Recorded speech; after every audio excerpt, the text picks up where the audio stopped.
When we last left off, we were departing Elizabeth Furnace Campground on our way to Luray Cavers, the largest cavern in the eastern United States. We enjoyed Woodward Cave in central PA so much we had to stop here. Afterward, we'd be out to find just the right campsite further south in the National Forest before taking on Flagpole Knob, our next Tread Cred trail.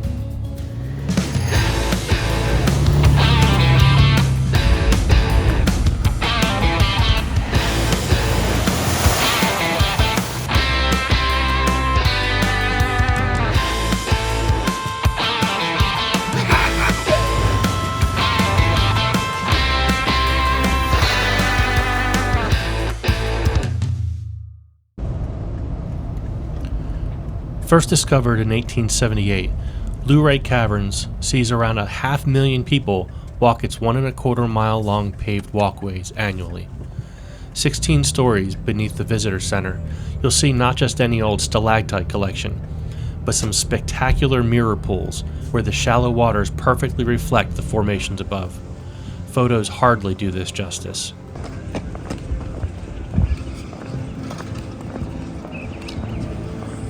$18.78.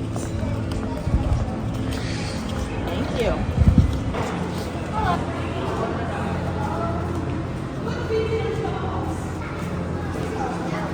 They're all wet.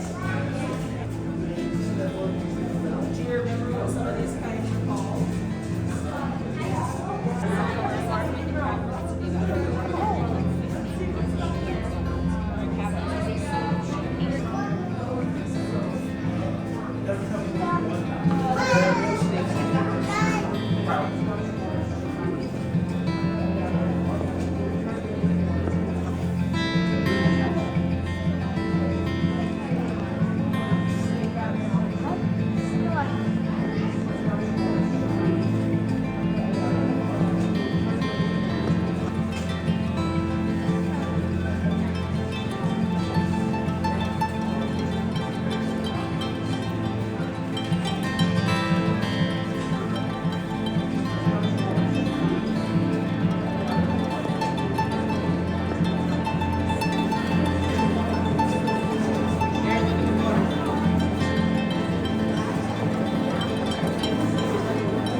The Great Stalactite Organ was created by Leland W. Sprinkle in 1954 and works by lightly tapping on specifically chosen formations. The resulting vibrations within the crystal core are picked up and amplified. You can hear it played much like a player piano, about every 10 minutes, but you have to listen closely.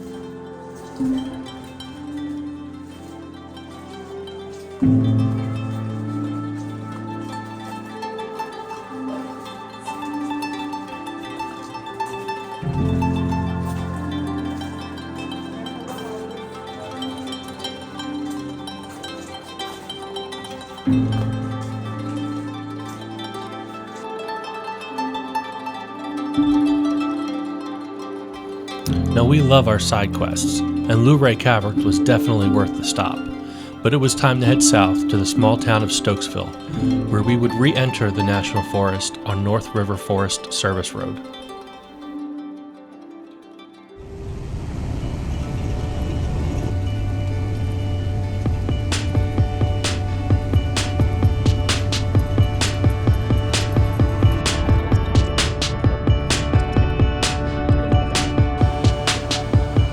Just being honest here, we didn't need to cross this bridge. Or maybe we did need to. just not to get to our destination.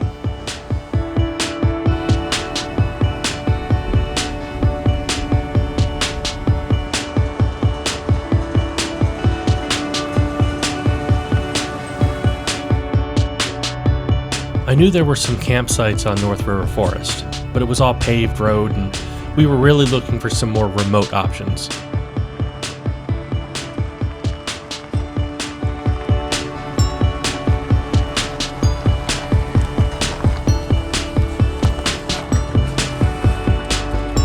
Turning off of North River at Todd Lake, we took Leading Ridge, which connected us to Reddish Knob, where we would find some of the highlights of this trip. You can see we didn't build the trailer for heavy trail use. We went with some heavy-duty 10-inch tires, and it's a little top-heavy, but with some patience, it actually fared pretty well. This would really show itself more in a couple days as we left for Shenandoah National Park.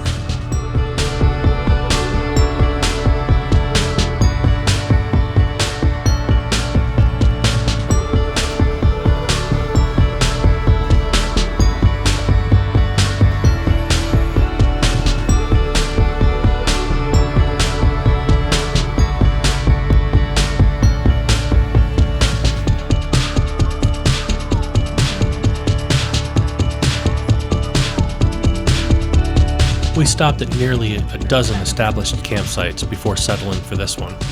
It was close to the water, was open and accessible to back the trailer in, and ended up being a great spot to set up and get a meal going before the day ended. Flagpole Knob awaited us the next day.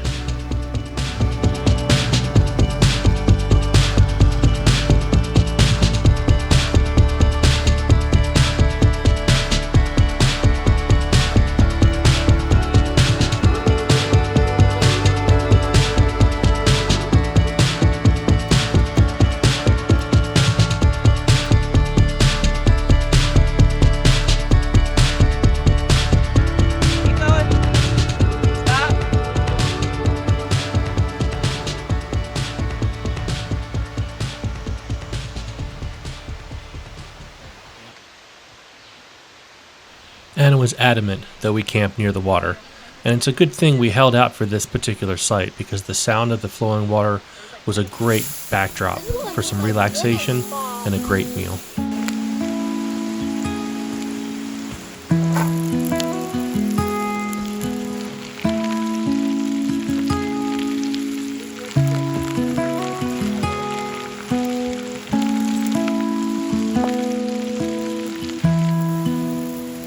Mind grabbing the steak?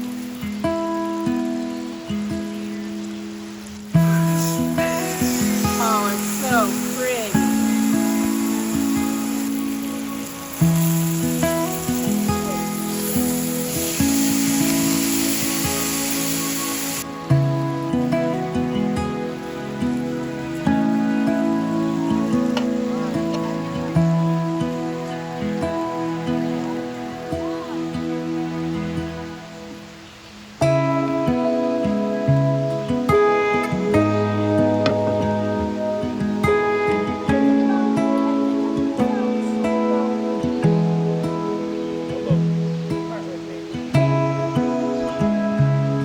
After dinner, and with thunder in the distance, we wrapped up and got ready for the storm, made sure the rainfly was sufficiently tied down, closed up the trailer, and turned in shortly before the rain began to fall, with any hope this would bring some cooler weather the next day, in time for Flagpole Knob.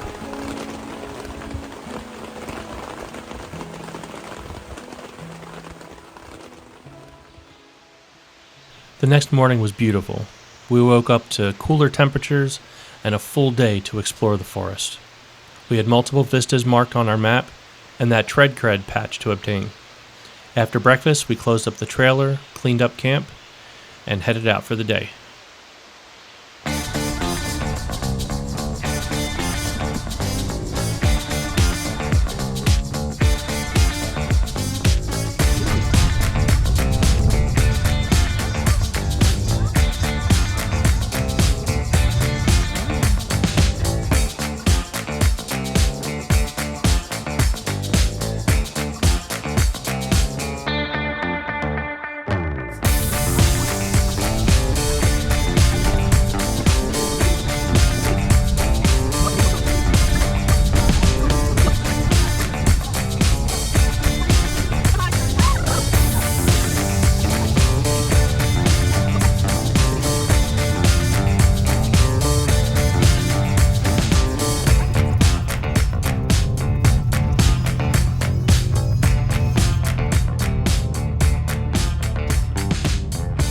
One of the highest points of Virginia, Reddish Knob sits 4,397 feet on the ridgeline of Shenandoah Mountain. From the 1920s to 1975, there was a fire tower here, but now there's just this seemingly out-of-place parking lot in the sky, a lot of graffiti, and an amazing 360-degree view of the National Forest.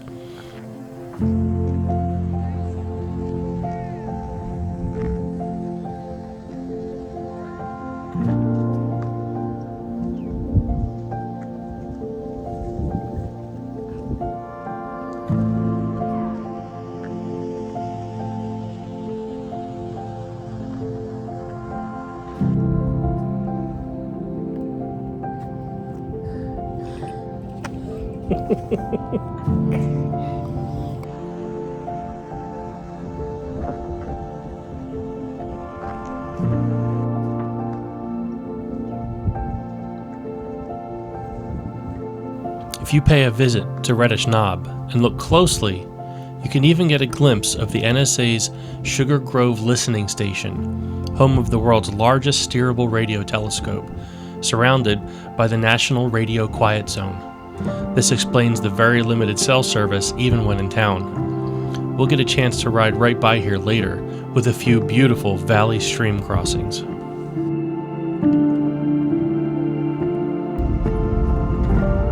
A little north of Reddish Knob, we started up the south end of Flagpole Knob Trail, taking us to the Knob for lunch.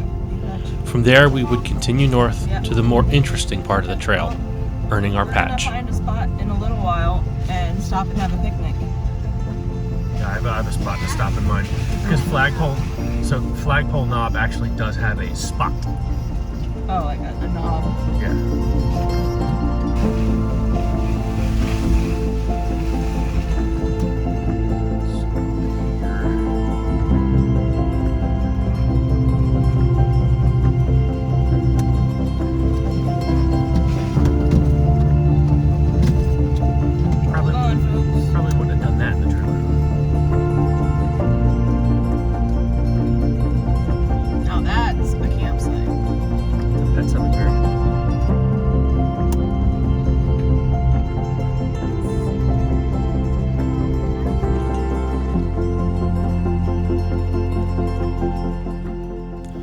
Not quite as high as Reddish, Flagpole Knob is the highest point on State Spring Mountain. As we reached the top, we came upon what looked to be a small pet cemetery. Interestingly, I couldn't find anything about this when I searched, but as I was walking about, I got a glimpse of what looked to be an owl that had just flown away from its perch, and without enough time to get a photo. He'd return and then fly off again before we could get in a shot. They were like crackers and cheese and pepperoni. I like eating lunch. Then, as we sat in the FJ eating our packed lunch, he'd return yet again, sitting as if to say, "Go ahead, get the camera."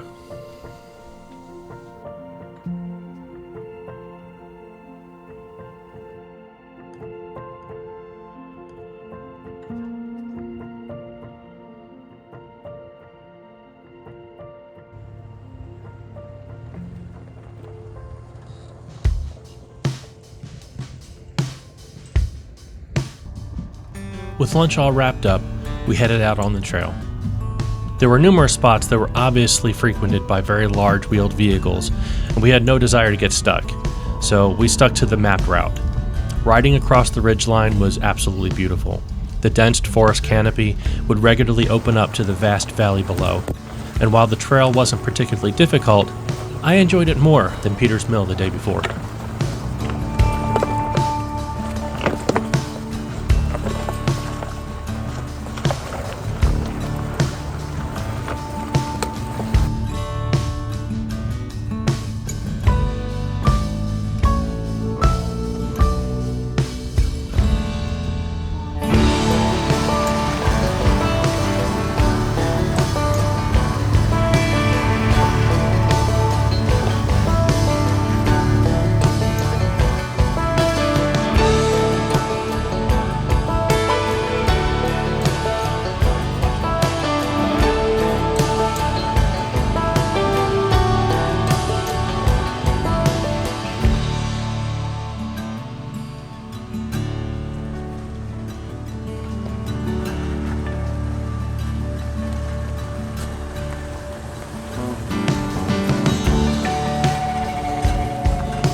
At the end of the trail was a small stream crossing that filled the need to get some feet wet. We enjoyed the water for a while before heading back towards camp for the night.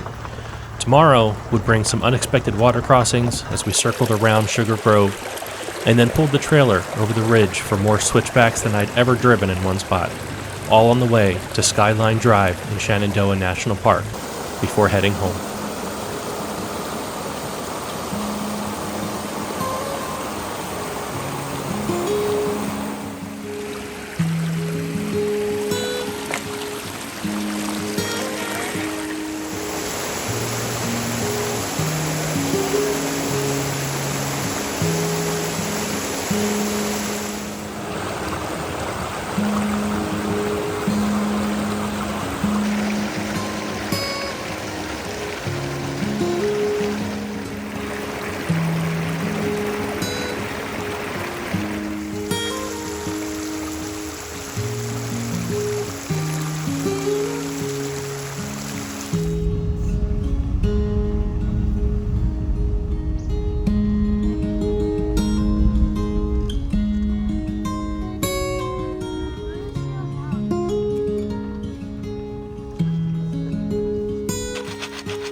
Where's the knife? Sit down.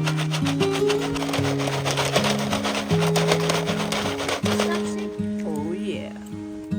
Those mommy's first ripping flop. That's their pet. Mom. Yo. Mom.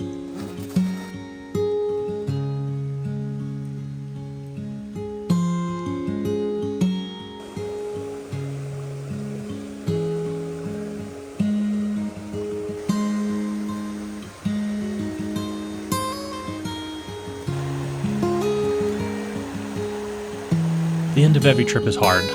We always want just another day. And this one was no different. With our trailer at, we'll say, its second beta stage, packing up is easy, which can give us one final adventure for the trip, and that's taking advantage of the ride home. We're already planning our return to George Washington National Forest, but in the meantime, we'll see just how far we can stretch a 4-hour drive home.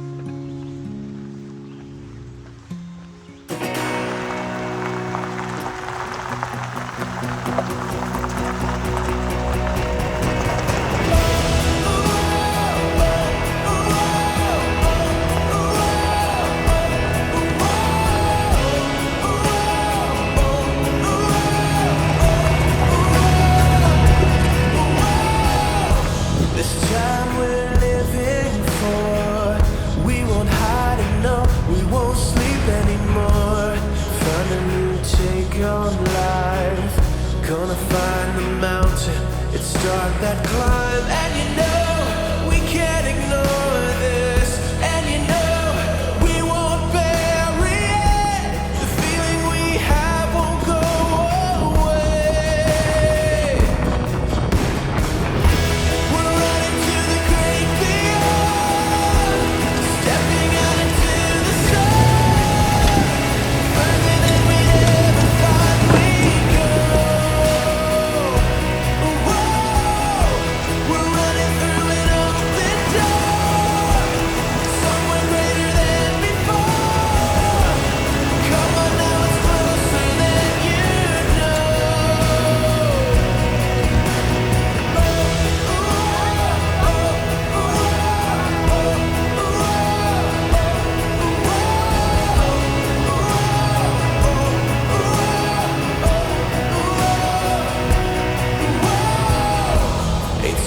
To be the first, only standing still and waiting is worse. We have a new way of life. Gonna charge the mountain and start the climb, and you know